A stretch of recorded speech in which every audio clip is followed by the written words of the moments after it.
All right, so it's after hours, it's late, the phone has stopped ringing, and if you look at my shop here in the corner that I used for painting cars, it's empty. I even swept it out. Pretty crazy. So what was there is now here. This is my little blue, I call it my little cordon bleu Honda with the red wheels with the white walls. It is motorcycle powered, has a Yamaha FCR engine, and we're working on the seats. This car had basic seats from the get-go, bucket seats that were completely, the bottoms were wore out, the backs were wore out, they were ripped, they were terrible, and I somehow happened upon these little bucket seats that are not in the greatest shape, but I'm trying to convert the bases of these seats, which I think are just buggy seats or Volkswagen seats, to fit in my Honda. So I had to get creative with the bracketry.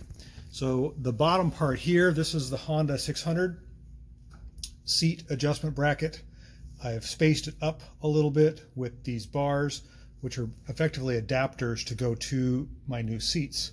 So I've sandblasted and cleaned. I'm getting ready to tack weld these bars into place, and hopefully I can just take the whole assembly out and bolt it to the bottom of my bucket seats here. They're universal bucket seats.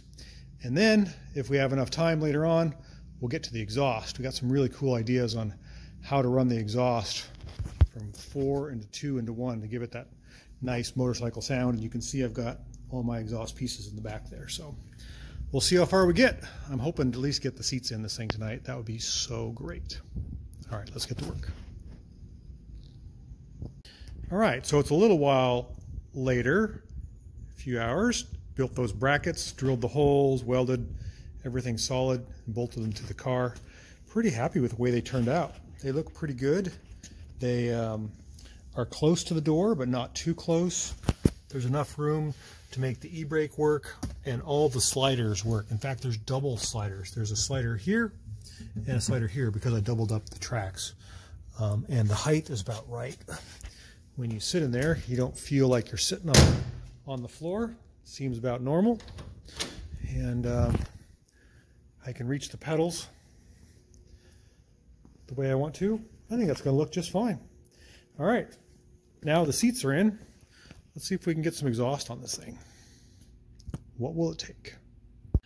All right, so we've got a little Honda motorcycle powered car up in the air, so we can start working on the exhaust. And you'll have to excuse the overspray and the lack of detail. I just haven't got that far yet. Got to get it running and driving and then make it look pretty. What do you think, Stella? Do you like cars look pretty? You really don't care. Daddy cares. So again, this is our motorcycle powered Honda. Again, it looks pretty rough, but I'm going to go through the basic exhaust. We've got a 4-cylinder engine here. It's a high revving machine.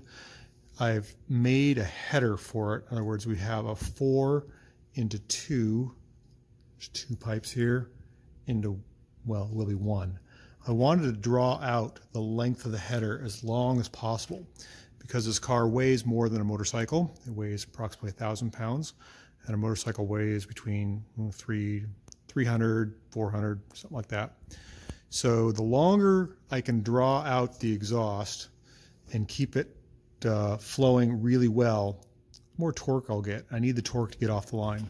What I noticed was when I hooked up the exhaust to this muffler here, which is a tri-pass, in other words, it goes in, makes an S turn, comes out, it really restricted the high RPMs. So I am aware of that, and I got a single pass MagnaFlow. Basically it's a glass pack, but it's kind of a fancy stainless steel high temperature one. And this is the layout of the exhaust I'm looking to do. I've just got to figure out how to adapt it to the car. I got a lot to work around. This is my sprocket for my chain drive here. See if we can get a good look at that. I'm touching the chain, and you can see it's loose. This whole cradle here slides to tension the chain. So I've got to, or I'd like to run the exhaust around that. So the exhaust is pointed a little bit to the passenger side.